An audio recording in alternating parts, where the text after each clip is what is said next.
and I'm a certified financial planner. I'm a vice president of investments at UBS. The focus of my practice is working with women in transition.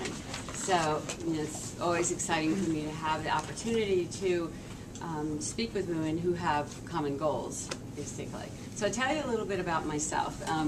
People always ask me how I got interested in this business, or how did I end up in this business, and there really aren't. This is a business that really hasn't had a lot of, there still is a very male-dominated business, being a stockbroker per se, but so I'll tell you a little bit about myself. I'll start with, I don't know what it was like when you were in college, but when I was in college in the 70s, in the early 70s, women's roles were really changing.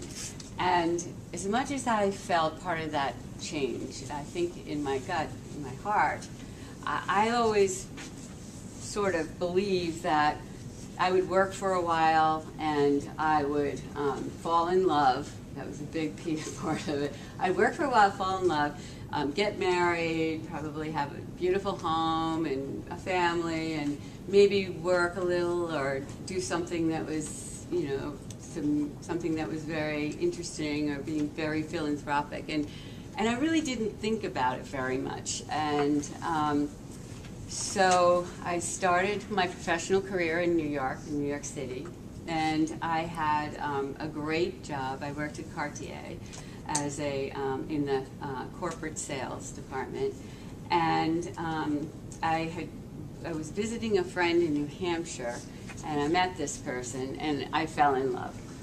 So I fell in love, and I got married and had 2 babies and 2 children. And when my younger daughter was 6 months old, I found myself with divorced, 6 months old, divorced with 2 little babies, and in the middle of an apple orchard in Maine.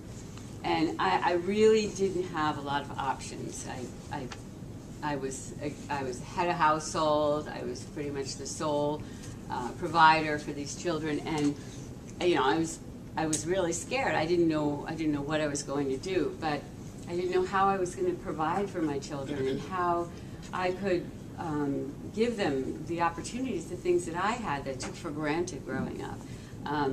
Thinking about braces and education, college. I mean, it was just overwhelming. If I could set short-term and long-term goals that I could probably make it, I would make it. And the passion about that for me was that, of course, if I could make it, I could give that opportunity to my children, and we'd all be happy. So,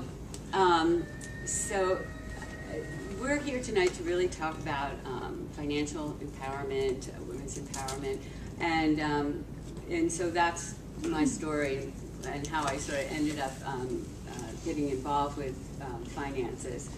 So I wanted to I did print some of these things out, but I wanted to just talk about why I made a couple of notes, why it really is important today for women to be focused on their finances. I wanted to I did print some of these things out, but I wanted to just talk about why I made a couple of notes, why it really is important today for women to be focused on their finances. 5 different reasons why it's imperative today for women to really get involved with their finances as soon as possible. First, and I wanted to mention that, you know, when I sit down with women, and I do work with a lot of women, and very accomplished women, and I ask them to talk about their money and how they feel about their money and what they'd like to accomplish. I often ask them, you know, what is keeping you from focusing on your finances? And some of the things that they say is that they, you know, I don't have any time. I don't want to start a second career managing my finances, or I don't have any clarity. I don't know whether I should be saving for education or saving for my retirement. Most often what I hear is most women will say, I have absolutely no interest in money, and when I think of numbers, my eyes just glaze over, and I don't know, I don't have the confidence to make these kinds of decisions. So I know that for me, I didn't have any interest in looking at large cap stocks and small cap stocks and international stocks, but for me, I knew that I didn't have the luxury of being in that place any longer. So women tend to have different type of work lives style than men do. And these considerations can really set them back in terms of saving, putting monies aside for accumulating money for retirement. These statistics are from the Social Security Administration, and they're very recent. 50%, as far as a pension, women have 50% of what men receive, typically. So they have 76% of the Social Security, 77% of income of what men receive, and 75% of women do not participate in a 401k plan. Here tonight actually work outside of their home as compared to that go and work in an office.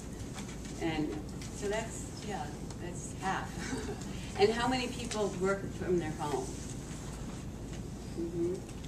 And then what was the other one I was going to? And how many people work from their home?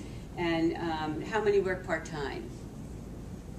So you can see, even in this room, women tend to have a greater range of ways of working with, and this can have consequences. So that's reason number one: time out of the workforce. Reason number two is women live longer than men, so they need more savings, and that's just pretty simple.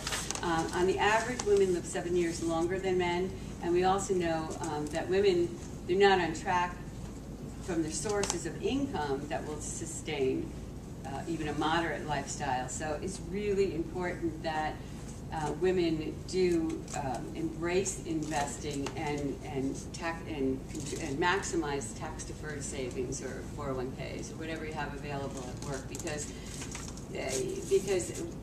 we need more money because we're going to live longer, so we have to live off a bigger sum. Okay, number three is 9 out of 10 women will find themselves solely responsible for their finances at some point in their lives. And I think that's what Andrea pointed, that in the end, most of the money ends up in the control of women because they outlive the men. So they end up with the money. So 50% of all marriages end in divorce, and the average age that most women become widows is 56. That was pretty amazing. But that's the average age. So some must lose their husbands who are really young. Yeah, no kidding. Yeah, your 20-year-old. Yeah, the average age is 56. So that means women must find ways to support themselves, potentially for decades after losing a spouse or being on their own. And life expectancy of women being 80 years old, the average woman is now single for about 2/3 of her life. So that's pretty compelling numbers, I think. The fourth reason is women have greater health care needs, and regardless of what's going to happen, what kind of health platform we're going to end up seeing in 20 or 30 years from now, in addition to living longer, we are meeting the rising health costs during retirement years. Women, even today, women spend more money on health care. They tend to go to the doctors more often, particularly over the age of 50, and in some states, the premiums for health insurance is more expensive for women than it is for men because they go to the doctor more, and I guess they have more health needs. I'm